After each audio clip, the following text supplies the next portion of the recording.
Oh, this is great. I didn't even have to quiet anybody down by saying good evening. Thank you. You guys are ready to go. Good evening. Welcome to the 2018 Jefferson. Hold that thought for a second, folks. We have telecommunication issues. Hang on.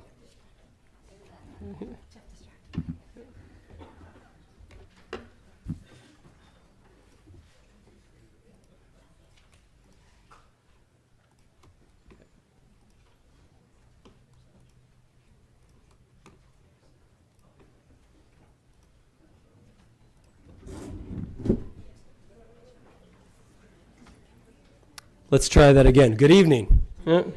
Welcome to the 2018 Jefferson Athletics Hall of Fame.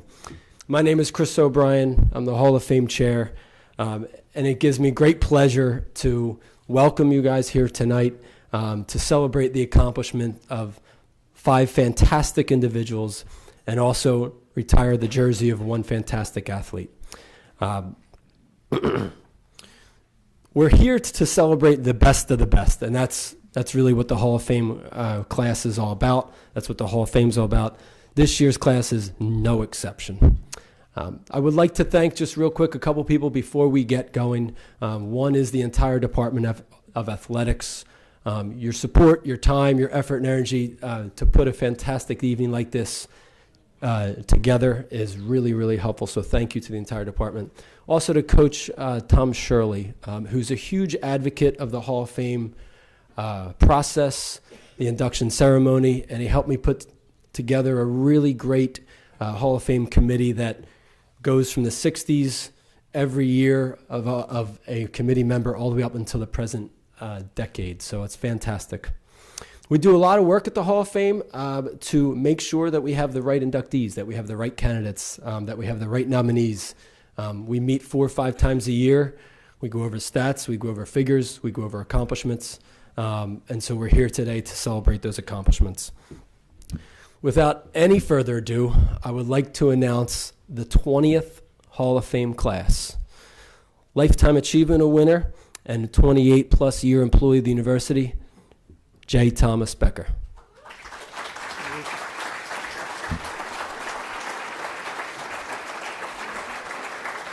From the class of 1973, men's basketball player, Bill Banks.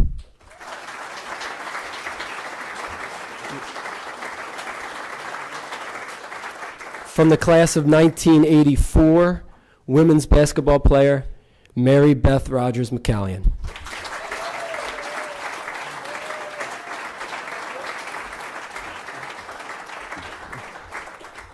From the class of 1998, baseball player, Shaun Babula.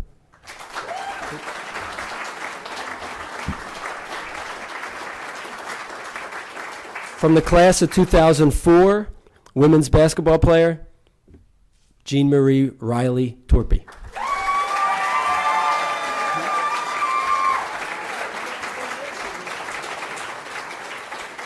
And finally, from the class of 1999, retiring his jersey this evening, men's baseball player, Bob File.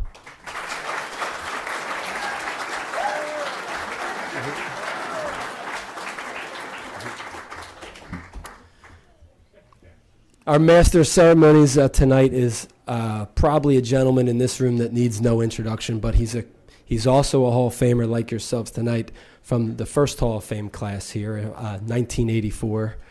Without any further ado, Coach Magee.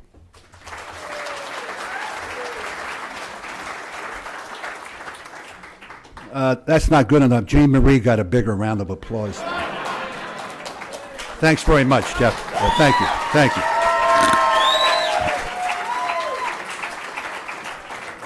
She's a pretty good player, but... All right, as Chris said, I'd like to also welcome you all to the 20th Hall of Fame. One person I would like to introduce that has not been introduced is our outgoing Chancellor, who is now going to be titled Chancellor Emeritus. I don't know what that means, but he's going to be Chancellor Emeritus. 11 years here at the university, and not only president, did a tremendous job as president, but also a great fellow. I mean, just a wonderful guy. He and I developed a very personal relationship. I would see him in the morning after practice, early practice. He'd tell me what I did wrong the night before in the games, but we talked basketball a lot, but a lot of other things too. So I'm really going to miss him a lot, and I'll miss him at the games. But he's doing the right thing for he and his wife, and that's Steve Spinelli. Steve, thank you.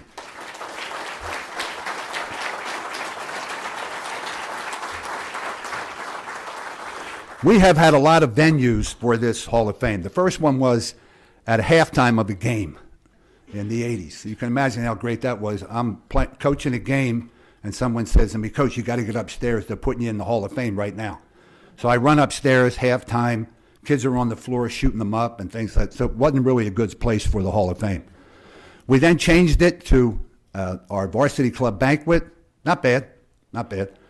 And then like 6 or 7 years ago, 8, whatever it was, we decided to use the Tuttleman Center as a cocktail party and they used this room here, and it's really turned out great. This is a tremendous evening, and as Chris said, we have a terrific class going in.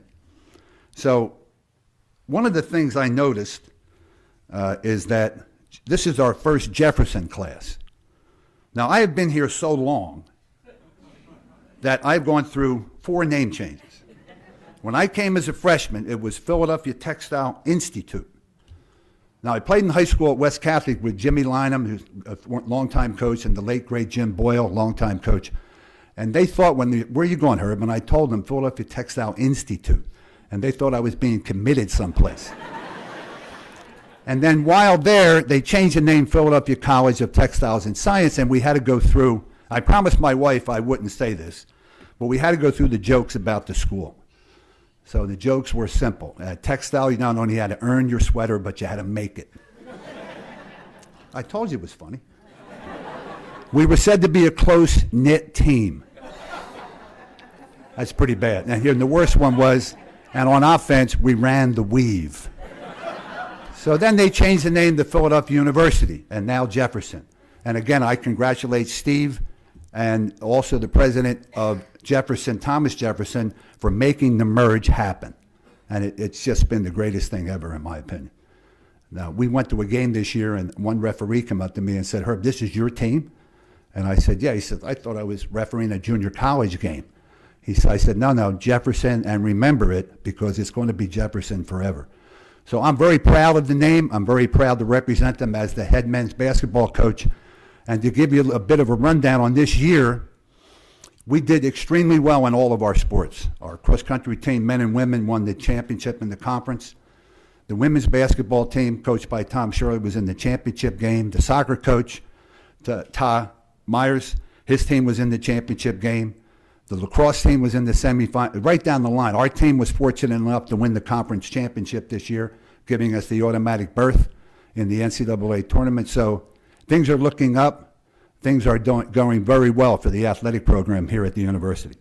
So without any further ado, what I thought I would do is introduce the first recipient, and a guy that I've known for a long, long time. A guy, we just talking outside, when they were putting up the Gallagher Center, he used to come grab me in my office and say, Herb, come on. And he'd take me through. I actually had a hard hat on one day. I thought it was really cool. I'm walking around with a hard hat as if I really knew what to do with it. So I congratulate Tom, but to introduce him, this is our Dr. Geoff Cromarty, and let me just read Jeff's title. I wrote it down, Geoff, so that you know. Let's see now. It says that Geoff is Vice President of Administration and the Chief Operating Officer. So without further ado, our first recipient's induction from Geoff Cromarty.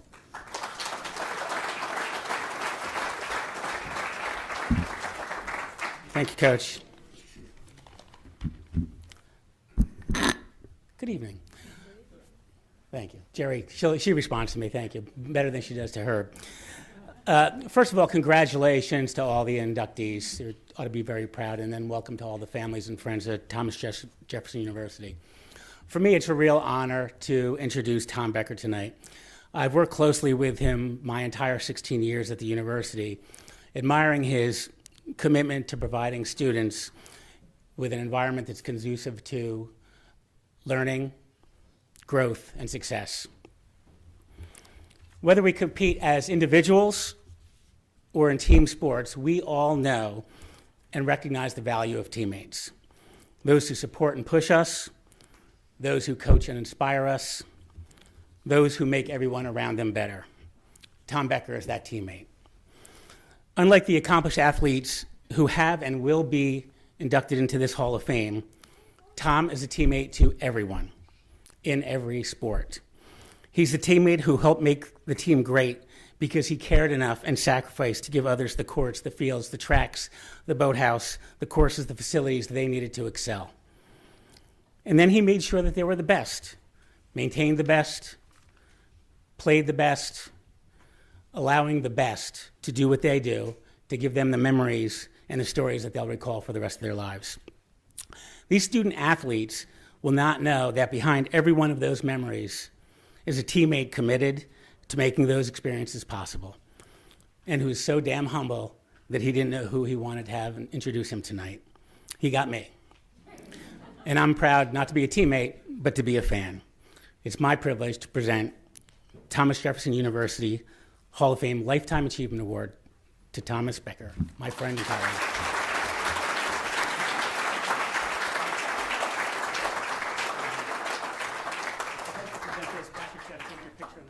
Oh, you hold it, not me. Thank you.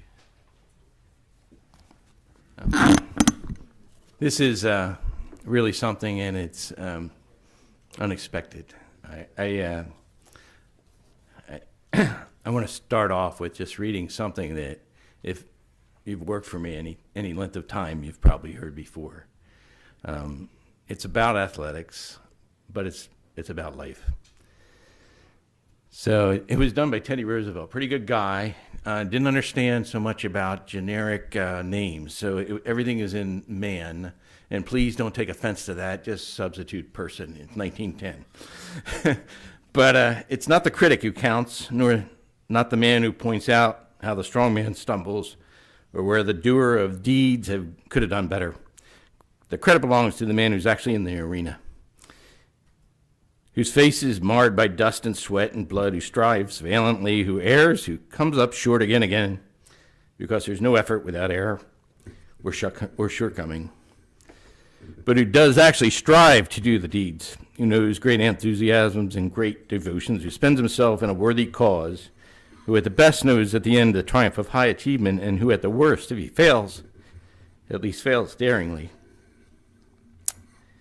So that his place shall never be with those cold and timid souls who neither know victory nor defeat. It's about life. It's really about athletics in a lot of ways, but I believe in that, and I believe that the athletes here are the stars of the show. We set the table for that, and we have that part of it. But I struggled really with this award, and you can see I'm a little emotional about it because I love this place, and I love our kids. I'm really sorry about that. I guess I got water there. I need to throw it over me. But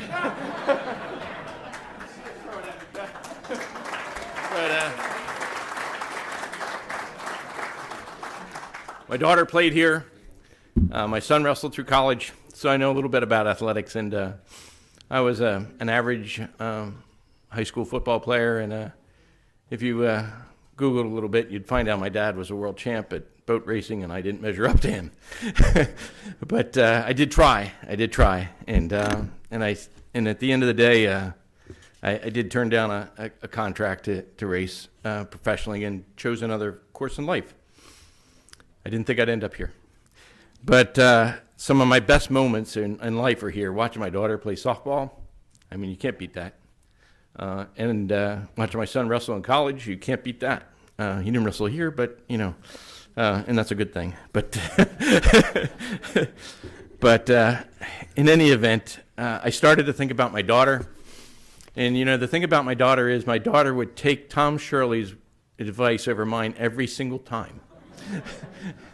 And And I said, she's smarter than me. She graduated summa cum laude out of here.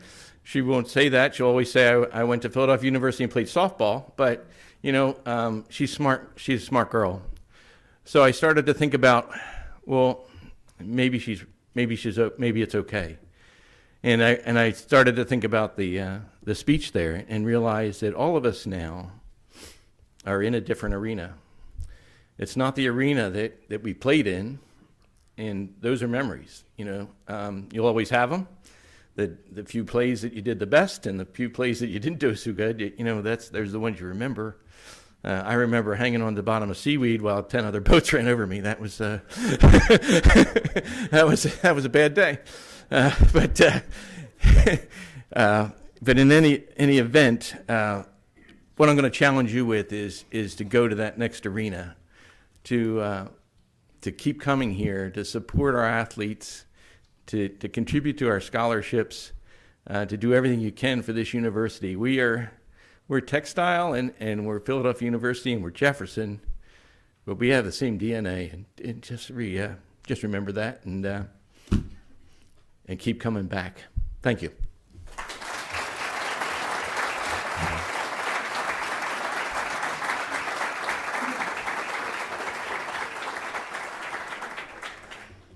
Congratulations, Tom. Truly a fine man and done a great job here at the university. Now, the next person to introduce is me. I know probably Maribeth, you wanted me to introduce you too, but Joe made me promise that he would do it. So my job is to introduce a young man that played for me in the early 70s. And going back to just thinking about how we recruited him, he played at Cardinal Dougherty High School. Now, this young man, as a young man, was a ferocious player. Nothing bothered him. You ever hear about the people he'd run through a wall? Well, he tried that a couple times. And the one time the wall was locked and he went through and broke his arm, he fractured his arm and cut his arm. So guess what happens to him? He can't play his senior year to the end.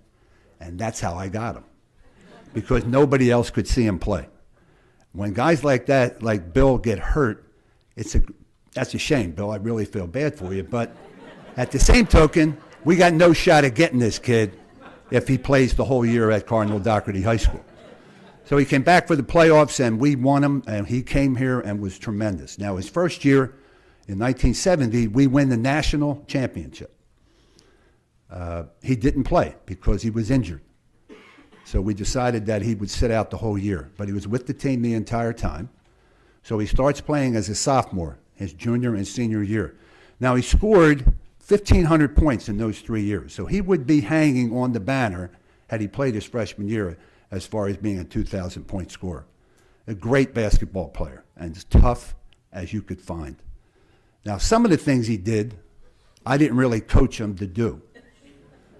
Bill Murphy, who was a guy that owned Murphy's Bar up the street, was also a college basketball official. And he told me one time he had one of our games. And in playing defense on Bill in the low post, a guy pulled his arm around in front of him. Bill knocked it away. Tried it again. Bill knocked it away. The third time he pulled it around, Bill grabbed him and he bit him. So Bill Murphy says to me later, he said, Herb, I had the game. I couldn't believe it. I blew it. I had the greatest call of all time. I was going to blow the whistle and say, I have a bite on the bear. So this guy, and I just mentioned to him, do you remember the time I threw you out of practice? And he said, which time was that? Because you did that all the time. But the one time I remember is I said, Bill, that's enough. Get out of here. Go upstairs. So he's up in the locker room, and you could hear the locker room being destroyed. He broke about 12 lockers, a shower head, et cetera, et cetera. But I loved him because no one was as tough as Bill Banks. He could shoot, he could rebound, he could defend, he could do everything. But really, really, the biggest attribute that he had was nobody messed around with him. He was as tough as nails. We played Kutztown one time, and a big kid, 6'5", 6'6", big kid, looked like a Coke machine with a head. This guy is challenging Bill, and he kept getting in Bill's face. And I remember saying to the kid, he ran by me, I said, son, that's a bad idea. He looked at me like, shut up, coach, and like one of those. I said, okay, remember I told you. So he did it again, and he stuck his face in here, and Bear dropped him. And they took him out on a stretcher. I mean, as he's going out the door, I said, I told you, you shouldn't have done that. But I mean, tough as nails, great competitor, tried to win every single time, and I'm just proud and happy that we finally got a chance to honor him as a Hall of Fame member. Now, Bill, after graduation, started playing for what they referred to then as the Gillette Pro All-Stars. He traveled around 40 countries. He played professionally for a number of years. He coached and played in Sweden. He still lives in Sweden. He actually had one of my players, Randy Stover, one of the great players we had here, played for him for a year over in Sweden. Just a tremendous fella. Nobody deserves this honor more than him, believe me. So I'd like to introduce you to Bill Bear Banks.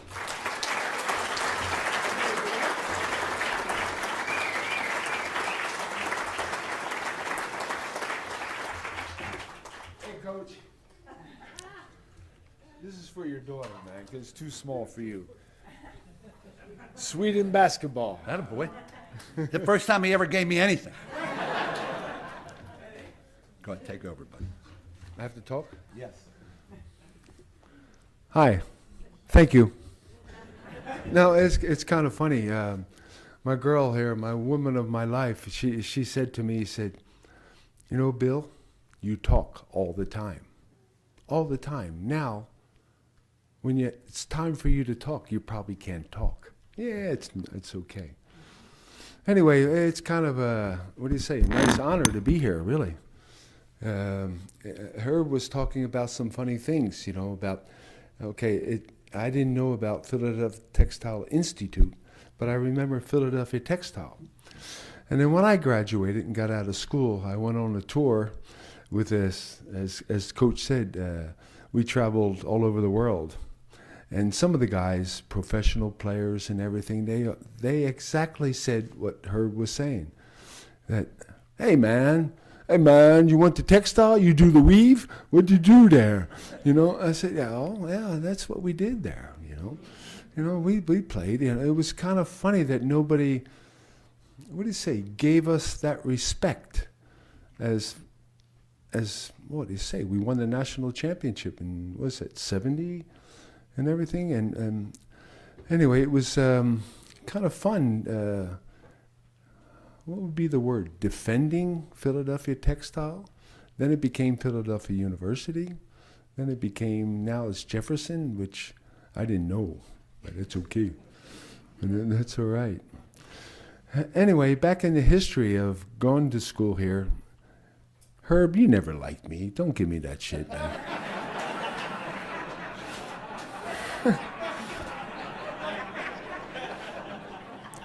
You know, he says he throws me out of practice. Yeah, because he didn't like me. And Bruce, Stevie, you guys that played with him, the worst part, you know, he was young back then, you know, in the 70s. The worst part at practice was when there was only 9 players. Who's going to play? Oh, shit, here comes the coach. He's going to play. And he just called fouls all the time. That's actually why I got thrown out of practice. I didn't foul you. Yes, you did, foul. And so Herb and I never got along, anyway. But I love little sucker, you know. That's true. He's all right. I don't care what you guys say. He's okay. Anyway, it's what do you say? I can say I live most of my life now outside of America. And it's so, what do you say? It's so rewarding to talk about Philadelphia Textile. Okay, Philadelphia University. Usually, I can say, after it became Philadelphia University, it was a lot easier to say that. You know, Philadelphia Textiles and Science, that wasn't, but now Philadelphia University was cool. And my friend Mike Dennery, he's here somewhere, he said, what school are we going to? You know, what was it? Textile? Jefferson University?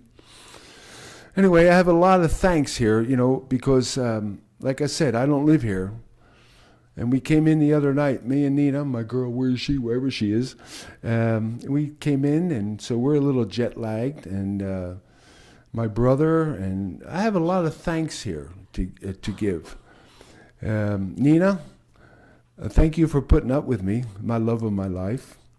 My brothers and my sisters who are here, thank you very much for putting up with me for all these years. Herb, yeah, you put up with me for all them years. And we have some funny stories. I have a friend here, Mike Dennery. And Mike is, Mike, by the way, I apologize for not being in your Hall of Fame at Southern Miss. Mike played for the Oakland Raiders and everything. But anyway, back in our time at Textile, Herb, you remember this story. Textile was really good soccer team. And they had a big fight one time. And all of a sudden, the fight's happening. And all of a sudden, Mike and I, we took care of everybody.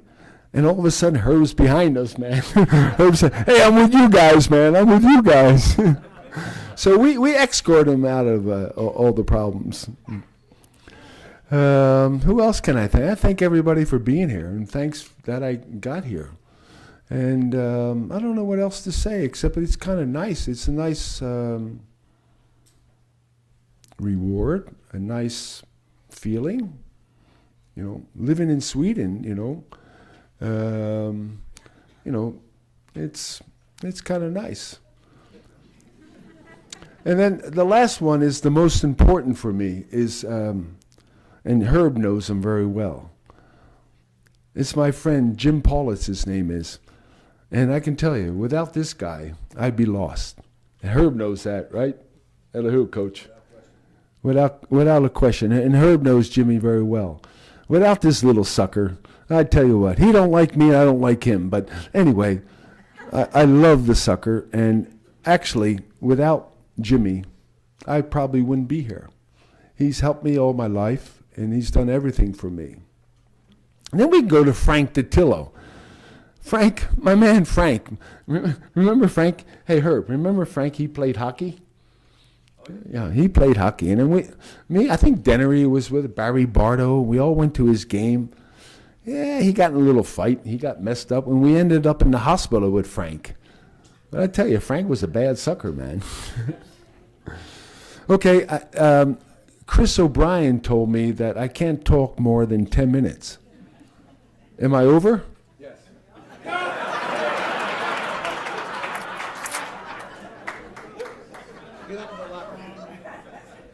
Okay, I'm going to the locker room. Thanks, guys. Thank you. Okay, my turn. We gotta get, we're gonna do this now? Okay, what's up? We gotta get a picture. Come on. What's this? This is for you.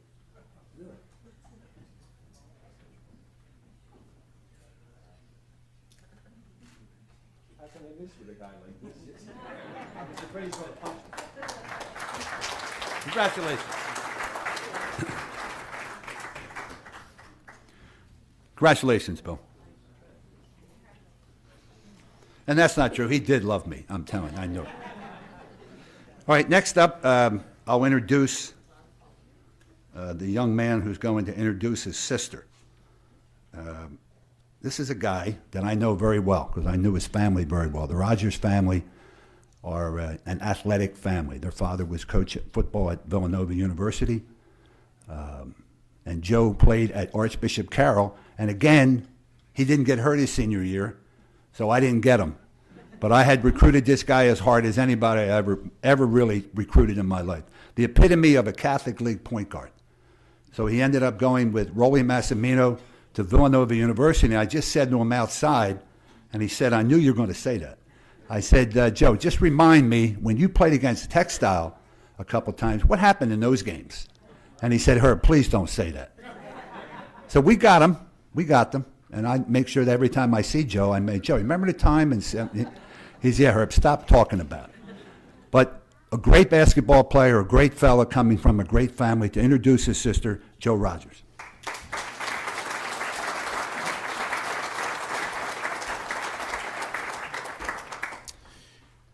Thank you, King.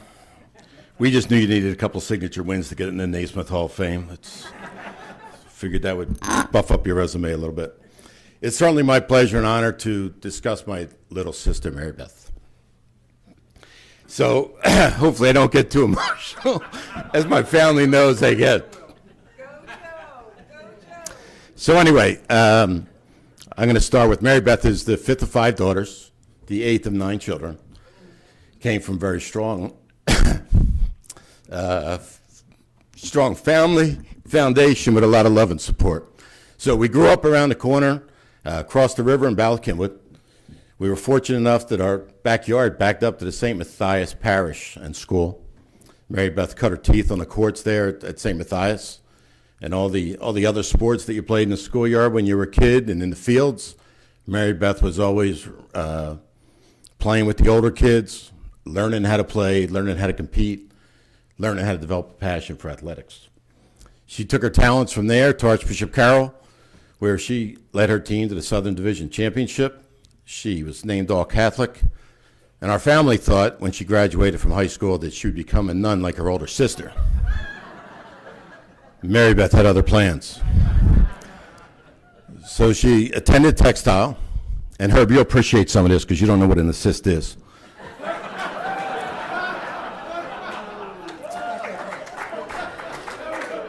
I know you'll acknowledge that, though.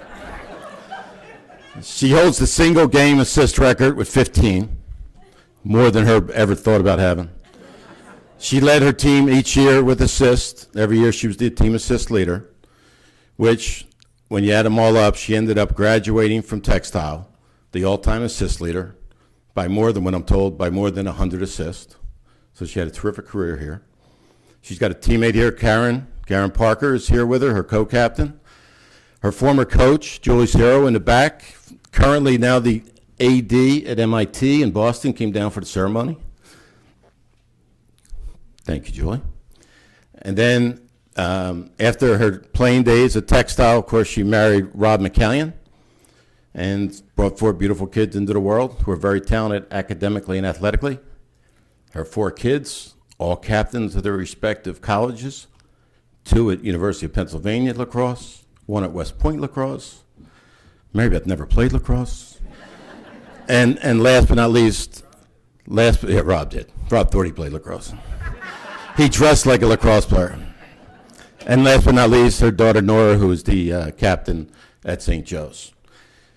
So she's not only a Hall of Famer here, but she's obviously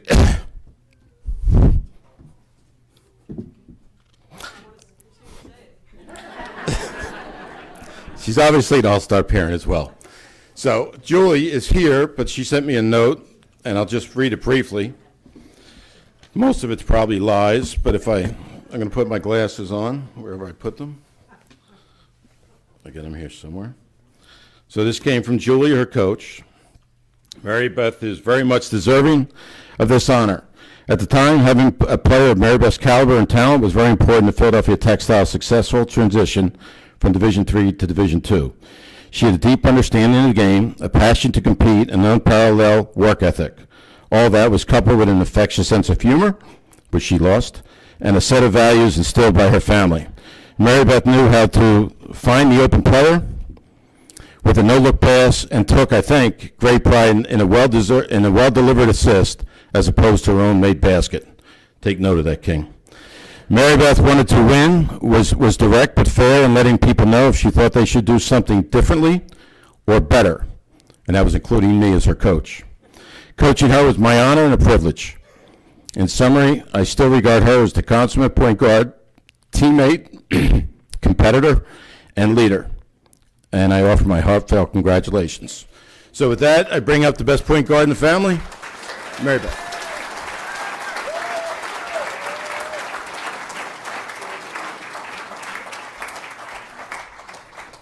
Thank you, and Julie, immediately, thank you. That's extremely touching and very powerful for me to hear years later. I wasn't really sure, like Bill Banks, how the coach really felt about me. And the good thing is I know I haven't changed. I pretty much am still that same person, I think. So thank you so much, Joe. I feel really incredibly lucky to stand here this evening with my childhood idol, and it's a true statement. I used to wait in line at all his games, every single game, for his autograph. And I would try to emulate how he played, how he treated his teammates, how he looked for the open player. I learned early about selfish players, and it wasn't going to stand. So I thank you, Joe, because that helped me go on to an amazing path, and you'll hear more about it. I'm the 8th of 9, so prior planning prevents poor performance. So I'm sorry, it's not very long. Before I begin, I'd like to thank the Hall of Fame committee for recognizing my contributions to the Textiles women's basketball program. And I'm extremely grateful for this acknowledgement, and I'm humbled by the recognition. I also would like to extend my congratulations to G. Marie, Bill, Tom, Bob, and Shaun on being inducted into the class of 2018. You clearly are tremendous athletes. You've left legacies behind, and you've inspired others. So congratulations. My basketball journey began, as Joe said, on the playgrounds and schoolyards founded in Ballackinwood. My 8 brothers and sisters and extended family that love to play all types of childhood games and sports. I'm saying this tonight because I feel like children today don't do that enough. It's all about being in travel. How elite are you in 8th grade? How elite are you at age 6? So my children fell into that a little bit as they got older, but I just feel like childhood games and sports was the challenge, and they always encourage us to have fun and to join in the fun. I was privileged to grow up in a Catholic neighborhood with over 60 children to engage, emulate, oftentimes running away from throughout my early years. It was a place where we learned to fall down, tough it out, and to adore the older, more talented players. We learned from the older kids often in how to play and how not to play, and how to act and how not to act. We had life lessons on our playgrounds and schoolyards and on the streets, which have made me who I am today. Basketball was a game we did choose to play every day with excitement, and we grew to love and develop the passion for the game. I truly had a passion for the game. Remember, I was trying to emulate my brother. We also grew to admire those that went on to reach their goals in our neighborhood. We tried to make competitive Catholic League teams, and even more, we would try to mimic the way they went and how they did their things so that we might wear that jersey and how we might star.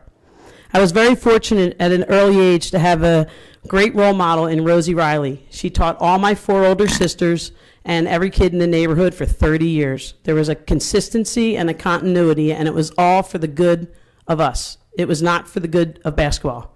It was for the good of us. And through that, we did learn how to play basketball. But she taught us all the right things. She nurtured us, taught us valuable lessons about sportsmanship and camaraderie, how to find the open player. It was always about the team.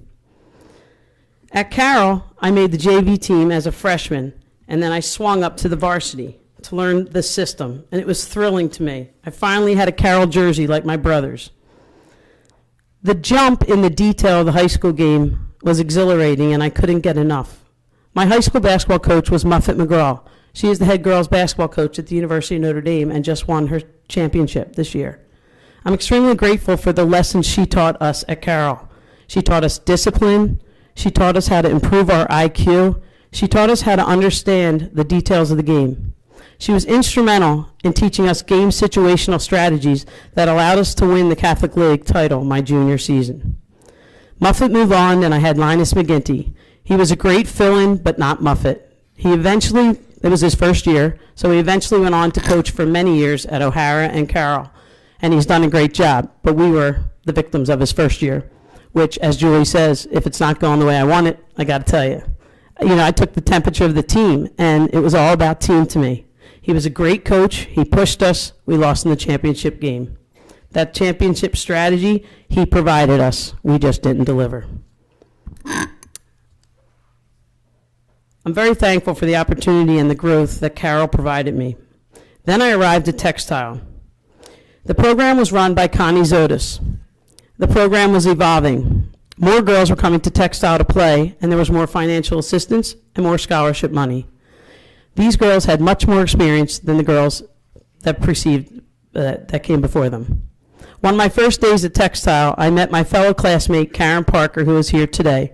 And Karen, thank you so much for coming. I wouldn't want to get this award without you in the room. Karen and Mary Jane Frankenfield were the 2 classmates that came to Textile the same year as I. We were told that with the addition of the 3 of us, we should be expected to make changes. We weren't really sure what that meant until we put a couple months in. There were a few people at Textile, like the Harris family, Herb Magee, Bill Hughes, and several teachers who had great influence on the girls' basketball program because they cared. They insisted that playing for Textile was a privilege earned, not guaranteed. It was another valuable lesson for me to learn in life. We embraced and worked hard for 4 years together. We had great success over the years as a close team, and several of us had reached the goals that we had set for ourselves prior to getting our game jersey. Many days and nights spent in the gyms and bus trips and lunch tables and in the hallways forged friendships. These friendships provided a gift to us as we played basketball on the court.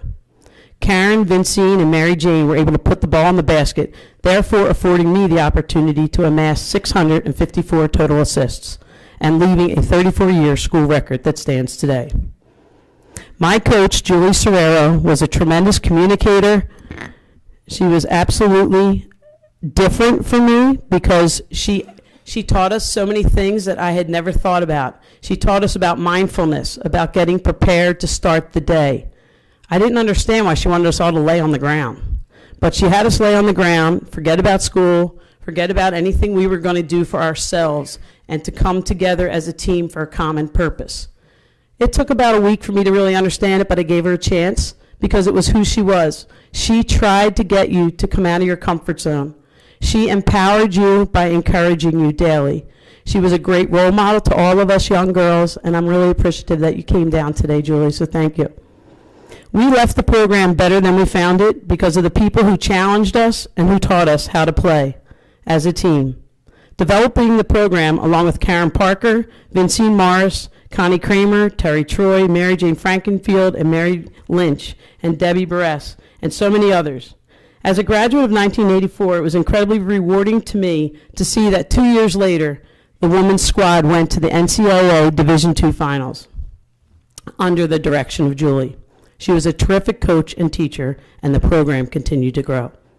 Karen Parker was well on her way to reaching her 1,000 points by the time we graduated, and Vincine Morris, as a young player, was getting close to 400. Point is, it was easy for me to get the assist record. I just had to get them the ball. I knew they'd finish. I trusted them. Something you don't see too much today either. Trust your teammate. The program was evolving, and it was a testament to those who not only played before us, but for those who picked up after we left. In thanking those who guided me on my journey, I was fortunate to have two incredible parents, Joe and Nora Rogers. They embraced joy in their home, hard work, and play. They're no longer here with us today, but the legacy they built is alive and well and continues to be a strong presence to all of us in the Rogers family. It is because of their guidance as parents, their influence and support, that I was confident enough to continue to take risks and challenge myself at a young age. I always had an ear to listen to me and to nurture my thirst for more, whether it was knowledge, sports, sorry, Rob, dating advice. My parents led by example and complemented one another. Again, another great set of teammates for me to strive to emulate. Their advice was firm, honest, and always with a hint of, if you think you can, try it. So I was encouraged often. My siblings played sports. Jerry, Franny, Patty, and Joanne were strong competitors, and they made their very large high school teams. They set the bar high for me to expect to work hard if that would be a goal of mine. My brothers, Joe, Tom, Jim, and John, always let me play, but I had to earn my time. They challenged me to improve and to work. I am an extremely lucky woman to have had 4 sisters who remain the best role models in the world. And I am thrilled that they're all here tonight. And of course, I'm thrilled my brothers are here too. But I mean, it's a little girl power tonight with women's basketball. My siblings took me on endless car rides, specifically my brother Tom and my brother Jim. I'm not sure if Jim worked and painted houses for the gas to take me so I could play basketball at Textile because I commuted back then. As the 8th of 9, my dad really didn't want us living on campus. Not sure why. Probably a little too much fun up on campus, right? Anyhow, Jimmy and Tommy drove me everywhere. My siblings gave me endless rides to and from practice and would assist me in learning and making new moves and challenges and teach me the ropes of young adulthood. If not for the kindness of my brothers, I may not have arrived at practice on time. And I'd like to thank my brothers and sisters in law, who have also helped me to grow in confidence to pursue joy and to commit to greater good by being a team player. They've encouraged me and challenged me and embraced me, and they continue to do so today. So thank you to my in-laws. And I'm grateful to all of them and to Pop McCallion. Thank you for your unwavering love and your sense of humor through the years. And thank you for always being interested in what we do. And thank you for celebrating with me tonight. And finally, I would like to thank my husband and my high school sweetheart, Rob, for your love and faith which you have shared with me for the past 40 years, and for the kindness and quiet strength that you have shown to me while raising 4 children. You have been a great teammate, and I hope our journey continues for many more years. To my children, thank you for giving me a second childhood. It has been filled with extreme joy and pride. Watching each of you grow and accomplish life goals, and more importantly, the valuable lessons that you have received through sports. You are true competitors and have been outstanding team leaders and wonderful children. Continue to live well and lead the way, and remember what Pop taught us, the value of the word champ. C, always be courageous to try new challenges and to take risks. H, be honest in life and in the way you live with your spouse and with your family. A, attitude. Keep your attitude in check and make sure it has a positive approach to life and what it brings. M, have and use your manners. Make sure you always have and use your manners on and off the field and the court, in business and with your family. And P, perseverance. Keep plugging away. Be resilient to handle what lies ahead. Basketball has taught me all that and more, and I am extremely grateful to the textile community for this tremendous honor. Thank you, and thank you, Herb, for always playing pig with me. Thank you, Herb. I didn't get to see you.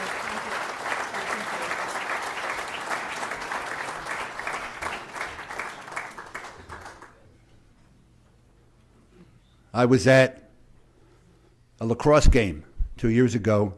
My granddaughter plays for LaSalle University. They're playing St. Joe's.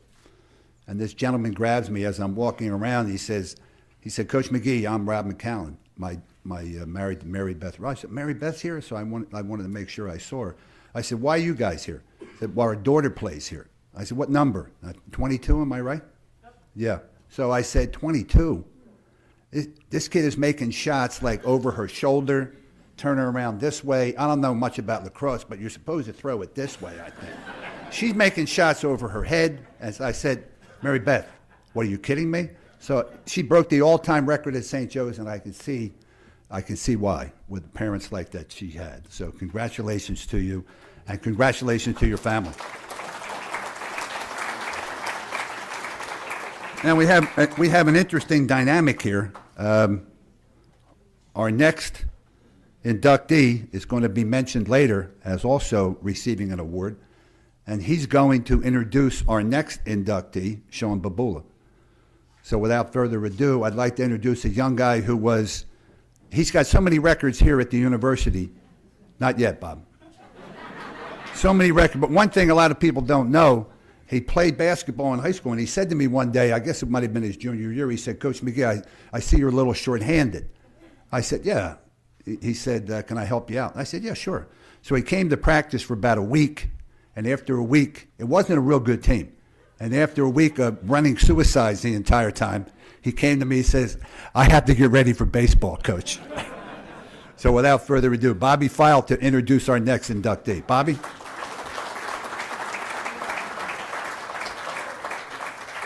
I'm sure you remember that, don't you? Yeah, I do. I went around circles around all those guys.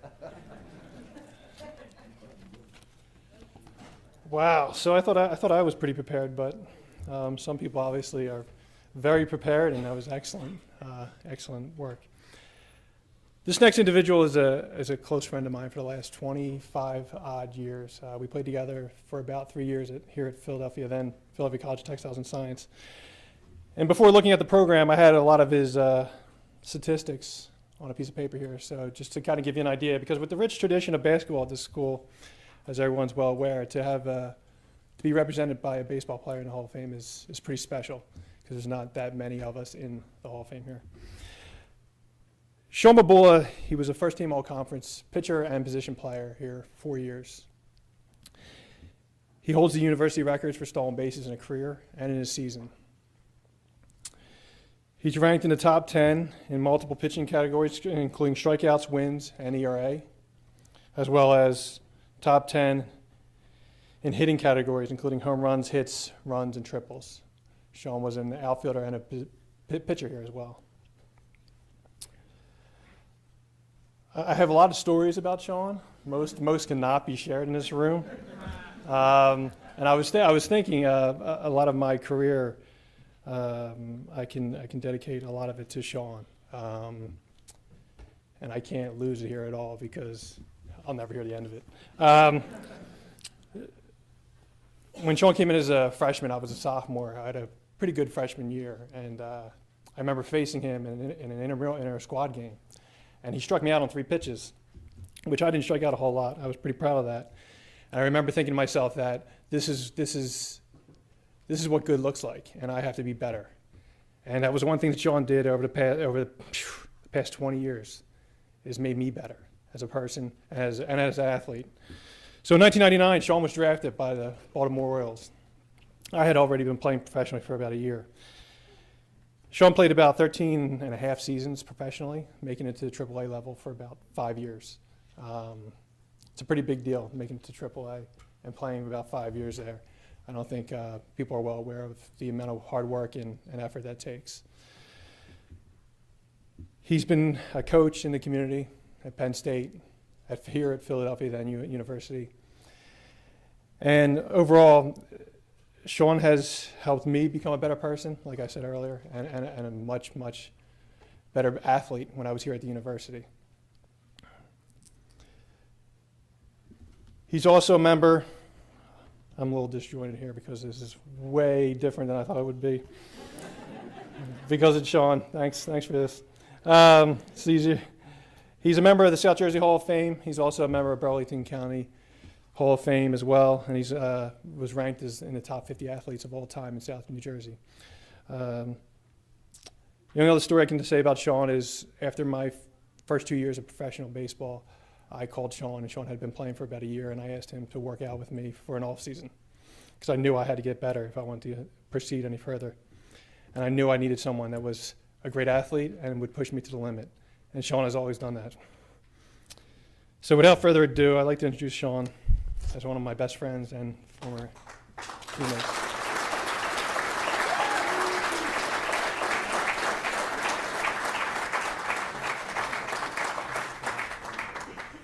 Okay.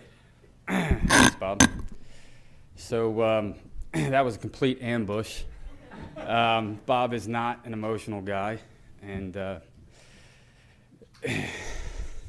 so thanks. We got quite a few friends here. I'm sorry. I'm not like I'm not emotional because I don't want to say this the wrong way, because being inducted in the Hall of Fame, it's nice your friends are here. So they're gonna crush me.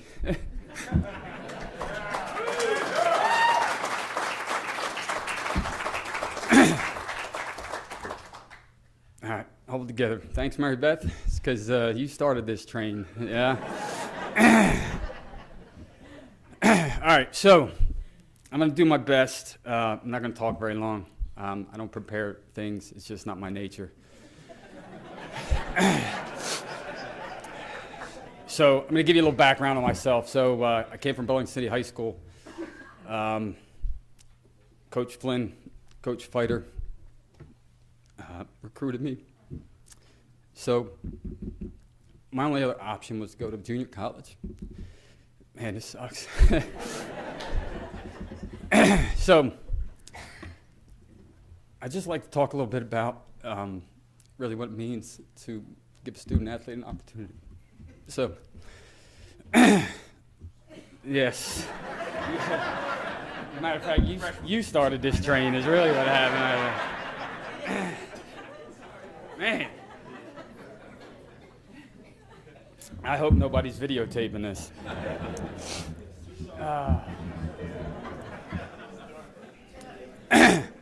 So,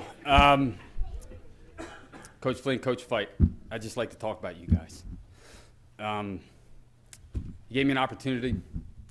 I probably wasn't ready for college. I think wherever Coach Shirley is, actually about it, within the last 12 months, I think I apologize to you for giving you more headaches than you probably deserved while I was here. But stuck with me. I learned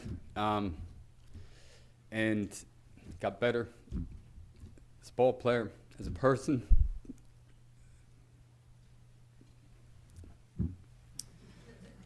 So I got to play about 10 years of professional baseball. I wouldn't have had that opportunity had I not come here. And it's kind of the point of my speech. So my first practice here, let's laugh a little bit. So my first practice here, one of the first practice here, I remember having an inter-squad game. I popped the ball up. I slammed my bat. I yelled a word that I heard my father say around the house often when we didn't bring in the trash. Coach Flynn stops the whole practice, gathers us all in. And excuse me, Coach, but I have to do the impression for Brian Bartley. He says, Shaun, let me ask you a question. Do you sit down and have dinner with your family every night? And I said, yeah, Coach, we do.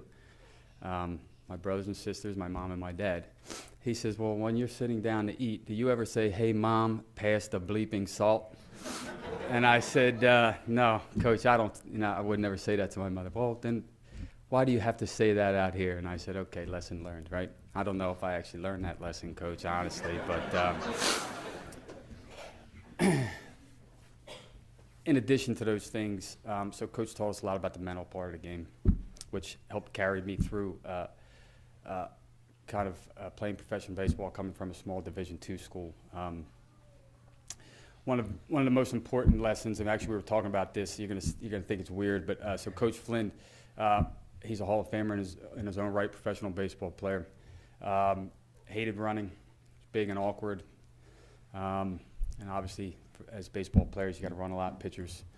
And he would tell me not to put headphones on when I ran, and I just thought it was very insignificant. And I said, why? And he says, well, because it gets hard. And then when you start hearing your feet hit the pavement and your breath gets a little bit, deeper, and you struggle, you need to push through those things. Pretty cool. One of the other things he taught me was when you get 0-2, you throw the ball right at the guy's head. No questions asked. So another story is we're in a game. I got an 0-2 count on the hitter. I had a pretty good breaking ball. Give the guy a breaking ball. He strikes out. Coach calls timeout. He comes to talk to me. And he says, what did I tell you about 0-2 counts? I said, well, Coach, I got him out. And he says, it's not the point. I said, what's the point? And he says, that guy needs to know you can throw the ball wherever, whenever you want, and you gain the edge. And it sounds kind of weird, but those things carried me along. I'm always very appreciative for those things. So I just like to, I'm sorry I'm the crier tonight. I honestly don't care. So if those of you know me, I really don't care.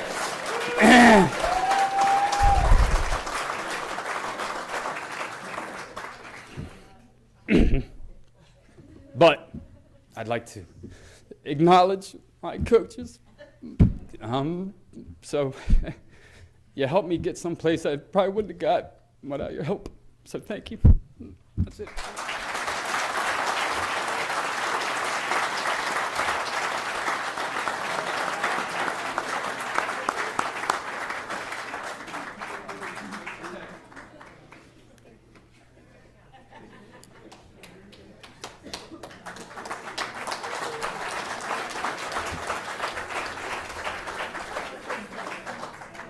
I'm not touching that water bottle.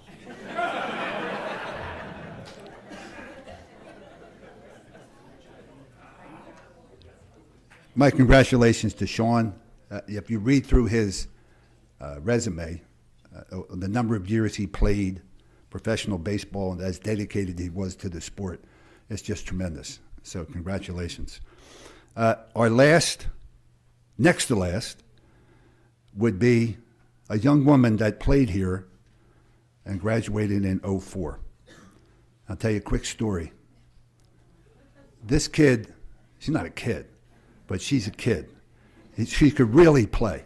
I mean, really play.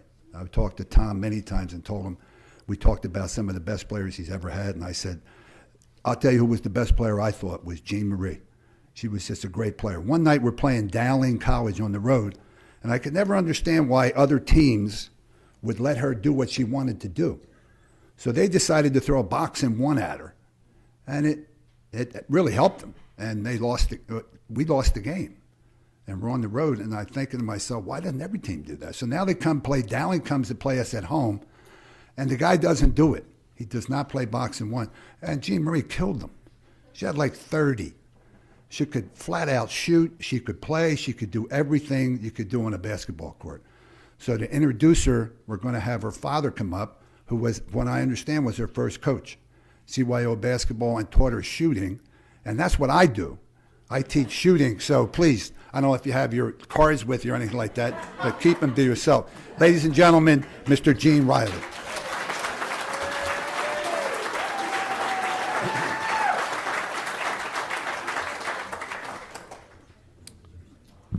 Well, first of all, I love basketball, but I couldn't shoot to save my life. Well, I want to thank Coach Magee, Coach Shirley, members of the committee. I want to thank you for selecting my daughter for this honor. And I also want to thank the woman responsible for Jean Marie today, her mother, my wife, Eileen Reilly.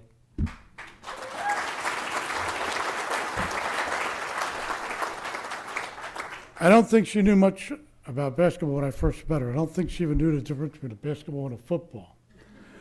But she never missed a game in CYO, high school, college, travel. She didn't even want to miss practice. I'm talking practice. She didn't like it when Junior got a driver's license. She said, I can't take her to practice anymore. So she was her biggest fan. Never missed a game. I missed one because I had surgery, but she never missed a game. And I know I'm here to talk about Jean Marie's accomplishments on the court, but I want to tell you a couple things about her you may not know. She has 3 sisters. Her older sister, Jackie, was a cheerleader. She used to do cartwheels on the way home from school. Her second sister, Janet, was a softball player and pitched a shutout game in a Sandlot baseball game. Her third sister was more on the domestic side. She is a great mom and a great homemaker. That's Mary Ann. I call them my 4 gems. All right? So when Jean Marie came along, I was determined to have a basketball player. I put a ball in her hand before she hit 2nd grade. She started playing CYO in 5th grade. I don't know why, but she had a great court awareness even back then. And I'm going to jump ahead to her high school graduation. And we had a party for her in our yard, and Coach Shirley and his wife Monica came to the party. Coach pulls me aside and says, your daughter's going to have 1,000 points at Philly U. I said, no way, Coach. My daughter's a consummate point guard. She'd rather pass the ball than shoot. Well, we were both wrong. She had 1,358 points. I don't remember all her stats, but in her junior year, she led the Lady Rams in 3-point field goals, 51. Her free-throw percentage that year was over 85%. She had 82 assists and 48 steals. She didn't block many shots. She's only 5'2". In her senior year, she was MVP of the ECAC tournament and MVP in her conference, the NIAC division. I have many great memories of her playing ball, but I'd like to share 2 of them. First one was her senior year at Villa Marie Academy. They were playing Mount St. Joe's, their biggest competitor. But she had 29 points that day, and 19 were from the foul line. My brother-in-law, Harry, kept saying, why did they keep fouling her? She's not going to miss. I said, I don't know, but I'm sure glad they did. The next best game for the next memory was January 3rd, 2004, right here at Philly U, playing Southampton. They were down 25 points at the half. Both Jean Marie and Samantha Speaks had their 1,000 points that day. But Jean was more excited about the win and coming back from 25 points than she was about the 1,000 points. So she's now very happily married to her husband, her MVP, Stephen Torpey, who is also a graduate and a health, I can't even think. Pardon? From Philly U. So, and she also has two beautiful children, Peyton and TJ, who happen to be wearing number 13.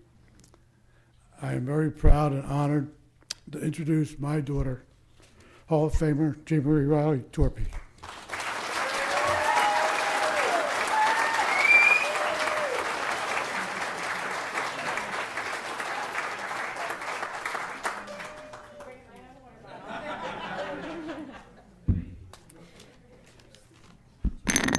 I am moving to Sweden after this, and I am, because you're so calm, and I'm so nervous, so I need to get on whatever you've got going on. And I mean, who would have thought 3 guys would have been the most emotional? I mean, Maribeth, really. So, anyway, sorry, I had to call you out. But I just want to thank my family and my friends who are here tonight to support me in this honor. I mean, for me, I can't even believe this is even happening. This was not something I even thought was a reality for me when I started playing basketball. So thank you all who are here. Several months ago, Coach Shirley asked me to dinner. We usually get together for a catch-up dinner twice a year if we're lucky. And so I thought nothing of it at our local watering hole, Henry James. And he surprised me with this achievement, that I was earning this achievement, and I was floored. My parents came in and surprised me, my husband. I was shocked. So I've had a lot of time to really reflect on my journey and the people who really have made this possible for me. And I just want to take a few moments to acknowledge those people. I'm making jokes about you guys being emotional, and here I am. So before I start,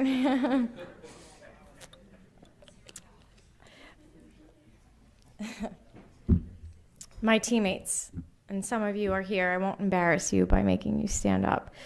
But as we all know, basketball is a team sport, and without you, this would have never been a reality for me. So each of you pushed me and challenged me in so many different ways and made me the best I could be.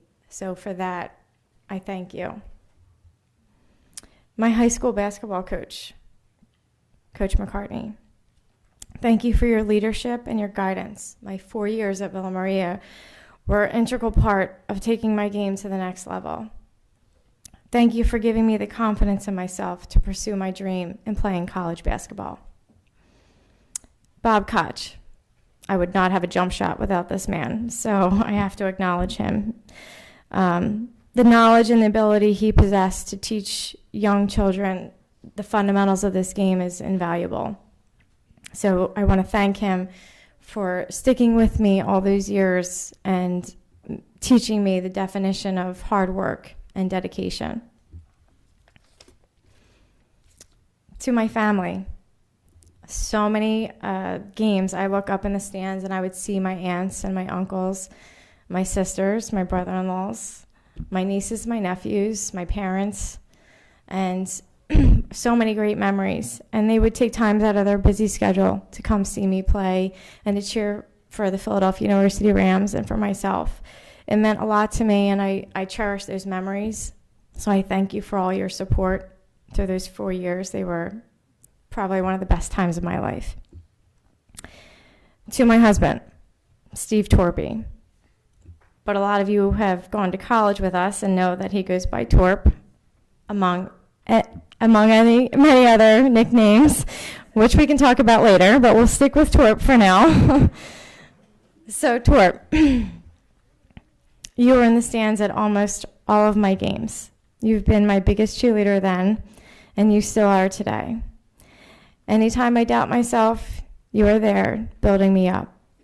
I know you are, I would not be the wife and the mother I am today if it wasn't for you and all your hard work and sacrifices. You've given me the best job in the world, being a mommy to Peyton and TJ, which, by the way, is Torp Jr., so it's still carrying on, that nickname.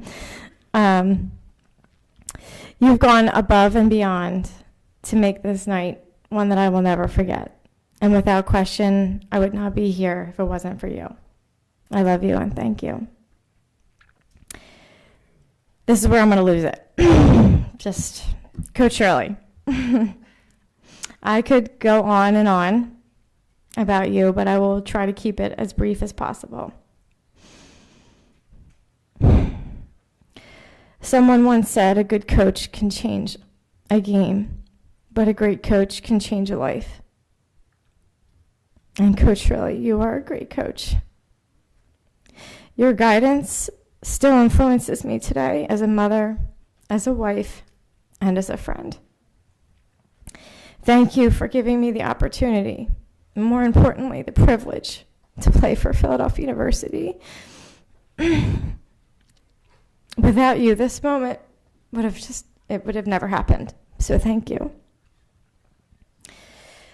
And lastly, but certainly not least, my parents. These two people have sacrificed so much for me to have every opportunity. They never missed a game, as you heard, they've never missed a game or a practice or a chance to support me.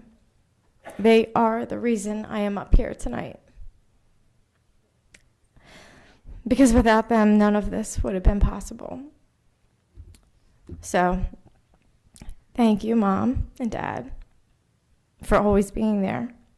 Thank you for putting your needs before my own. Thank you for being the best parents a girl could ask for. Thank you for allowing me to lead my own path, even if it meant making a lot of mistakes. Thank you for your love and support. But most importantly, thank you for being you. And just finally, I just want to congratulate all of the other inductees and Bob File for your amazing accomplishment tonight and the families that are here to support you. It's amazing that we have so much love and support in this room, and I'm honored, truly honored to be recognized with all of you. So thank you.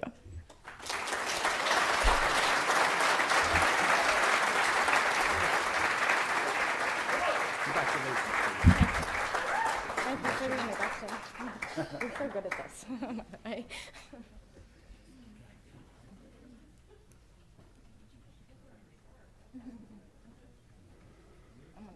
You got it. If anybody would ever, that's tremendous.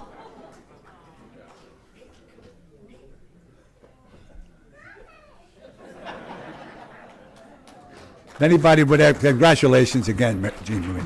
If anybody would ever question why that you have ceremonies like this, I think after listening to our inductees and the people who inducted them and the way they feel about it, the emotion that was exhibited here tonight, it goes without saying why we do this. This is just tremendous. Jean Marie and everybody else, congratulations. Now, the last, as you see at the bottom, retired jersey. Now, we started to do this. Actually, Bucky Harris, God rest him, he retired my jersey when I graduated in 1963. And it stayed as the only one being retired. As a matter of fact, it hangs in the gym with number 4 on it. And some of my former players, when they first met Steve Spinelli, I introduced them to him. I said, have you met our new president? And these guys that played with me said, yeah, you know why he wore number 4? That's the number of assists he had for his whole career. So I want to thank those guys for beginning Steve Spinelli's tenure on this campus with that comment. Now, as I mentioned before, this is a unique situation tonight where we have one guy introduce a player for the induction, and that player is coming back to introduce the retired jersey. Now, we take a lot of time and effort, Tom and the committee and we spent a lot of time on this because we want to make sure that we get it right. Who gets inducted into the Hall of Fame, and especially with the retired jerseys. So last year we introduced one, the year before one, 2 years before that one, and a couple with mine. So this was our fourth one. Am I right, Tom? The fourth one that will be retired. And to introduce the person who's going to have his jersey retired is the young fellow who just came up and drank a whole bottle of water. So Shaun, come on back.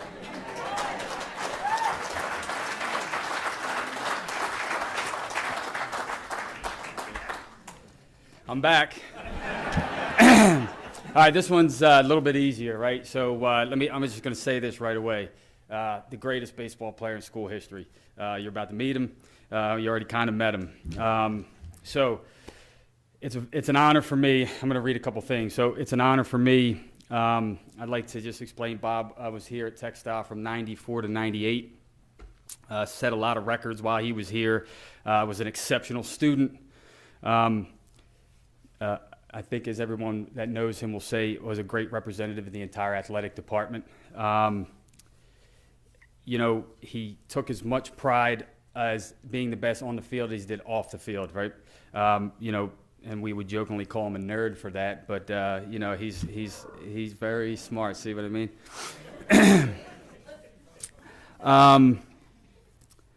Bob was a 19th round draft pick of the Toronto Blue Jays in 1998.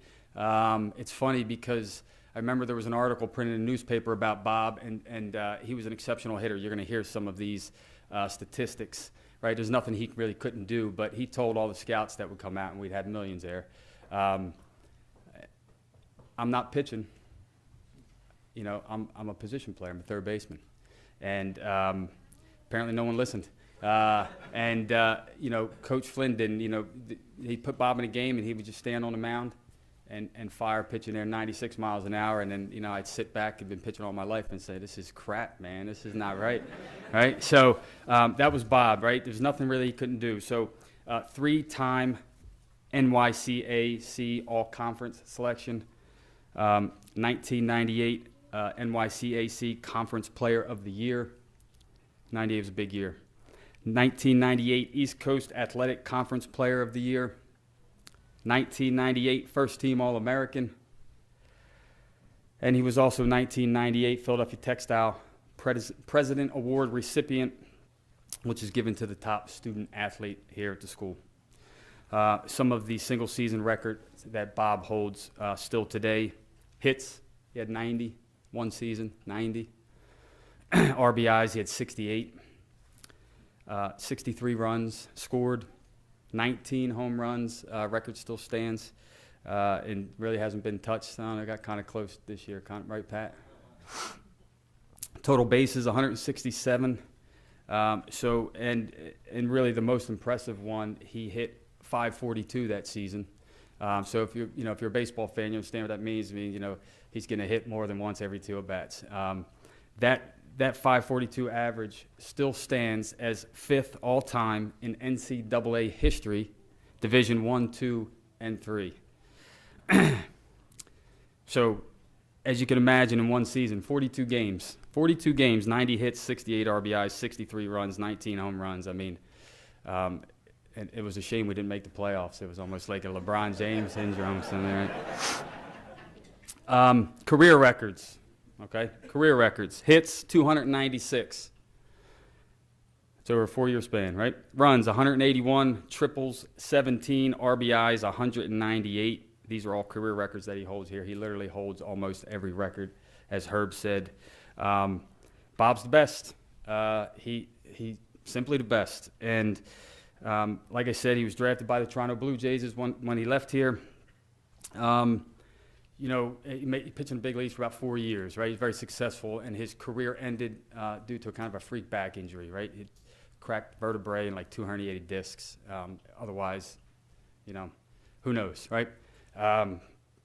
So I'm going to tell you a little story, and I think everybody's going to appreciate this as Philadelphia fans.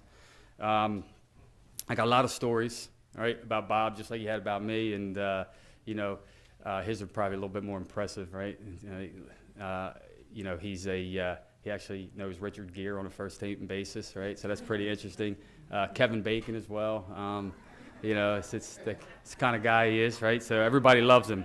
But my favorite story is 1997. He was invited to the Cape Cod Baseball League, right? So for those that you don't know, it's the most prestigious college baseball summer league in the country, in the world, right?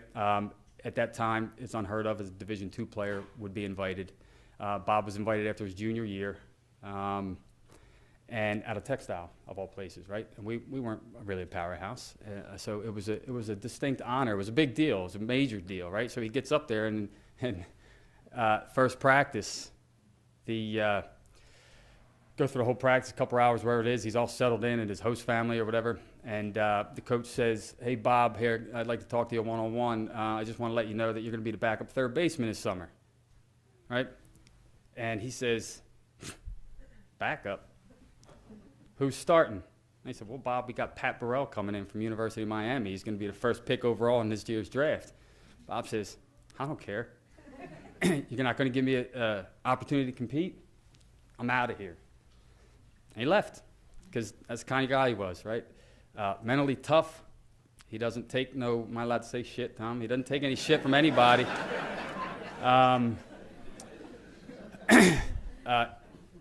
Listen, I know I can't do justice in a couple minutes. He's the greatest. I hope he trips when he walks up here for that thing that he did to me. Right, I hope so. You know, and it's funny, and I said that to him. I said, I hope you trip when walking up there. And he said, "Yeah, well, go cry some more," right? So that's our relationship. In a nutshell, he's the best, and I always chased him. Still to this day, I'll say, I'm the only player in baseball history to be first team outfielder and pitcher in the history of the school. He goes, "Yeah, well, I decided to pitch in the major leagues instead." So without further ado, best baseball player, school history, Bob File.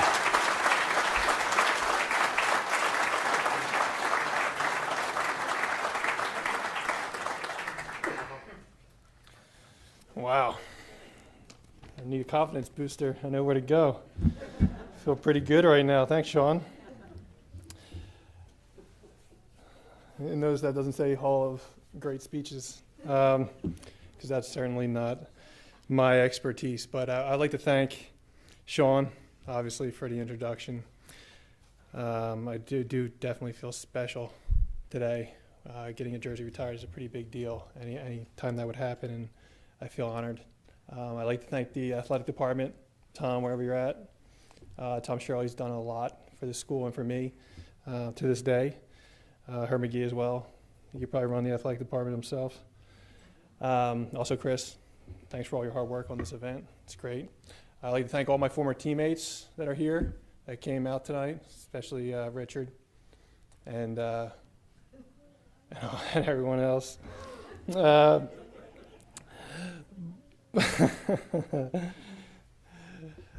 But obviously, the one thing that comes up, and it's a story. It's not a really great story, but the number 49. That was my number that's being retired.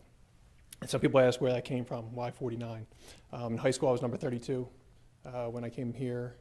Numbers, you know, some people make a big deal of numbers. I really didn't, but that was Coach's number at the time. So out of respect, I never wanted to ask him for it or anything like that. So I knew I needed a new number. So I came to then Philadelphia College of Textiles and Science, and I was one of 3 freshmen on the team. And at that time, it was a very senior-laden team, whatever I'm trying to say. So at the time, back then we didn't get new uniforms every year. We had to use the uniforms from the previous year. So we're in huge gym at the time, picking out uniforms, and of course the freshmen are last to pick. And I remember 2 seniors in particular saying that I was going to be last to pick. And there was a few jerseys left, and one was 49. It was a triple extra large. It didn't fit me. It was huge. And I remember 2 of the seniors saying, "You're going to wear that jersey whether you like it or not." As a joke, but not really. So I wound up taking that jersey, 49. And obviously the rest is history. I kept it. I kept it as a chip on my shoulder, and I kept that number 49, which is kind of unique. So, again, I'd like to thank the athletic department. I can't say enough. I'd like to thank my coaches, Coach Don Flynn and Coach Mike Fight. Besides from a baseball perspective, just in general in life and preparing for life. Besides the university, my coaches also did that as well. Thank my aunt and my mom that are here tonight, and also my beautiful wife who has to deal with me now. Broken down. So, overall, great event. Congratulations to all the inductees. Again, it's a great honor to be in the Hall of Fame here, and it's a tradition we keep going, and it's like a fraternity. So, thanks again, and have a good night. I guess that's it.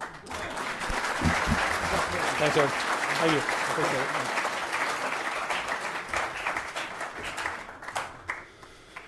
Well, once again, well, that's right, we need to get the picture.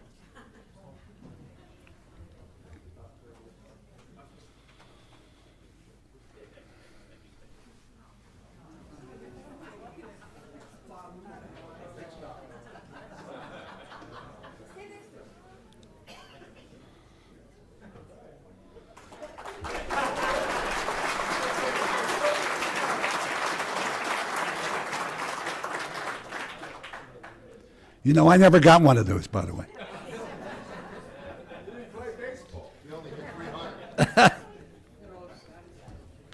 All right, a few years back, we came up with the Hall of Fame lapel pin. I've got mine on, and what we'd like to do now is have all the inductees come up with the people that inducted them, and for them to present them. Everybody has the pin to present them with the pin. So that would close our evening off, ladies and gentlemen. Again, thank you for coming. It's again, I say it every time we do this, this is one of the better ones that we've ever had. So have a great evening. Thank you for coming.